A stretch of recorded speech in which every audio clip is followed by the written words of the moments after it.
ছেলেটা রহস্যময় কফিনটা দেখছিল। সে কৌতূহলবশত কফিনটির ভেতরে শুয়ে পড়ে। মুহূর্তেই কফিনের ভিতরে থাকা যন্ত্রগুলো চালু হয়ে যায়।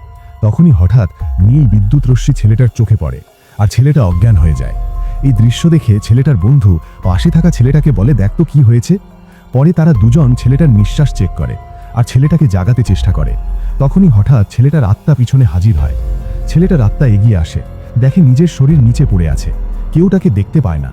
পরে ছেলেটার আত্মা রাস্তা দিয়ে হেঁটে সুপারমার্কেটে যায়। তখনই সুপারমার্কেটের মালিক নিজের কাজ শেষ করে সব টাকা নিয়ে লকারে রাখে। নিরাপত্তার জন্য লকার পাসওয়ার্ড দিয়ে লক করে। পরে মূল দরজায়ও একটা পাসওয়ার্ড লক দেয়। ছেলেটা মনোযোগ দিয়ে সব দেখতে থাকে। কিছুক্ষণ পর কফিনে থাকা ছেলেটার জ্ঞান ফিরে আসে। সে সরাসরি দোকানে যায়। দোকানের মালিকের দেওয়া পাসওয়ার্ড দিয়ে সব লক খুলে টাকাগুলো নিয়ে নেয়। পরে তাড়াহুড়ো করে পাশে থাকা পিস্তলও নিয়ে আসে।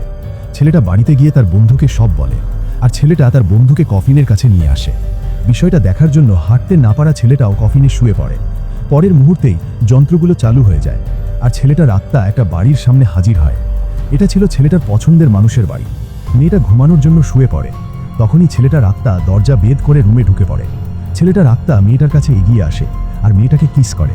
অবশেষে ছেলেটার ইচ্ছে পূরণ হয়, যা বাস্তবে কখনো হয়নি। আচ্ছা বলুন তো, আপনি অদৃশ্য হতে পারলে কি করতেন?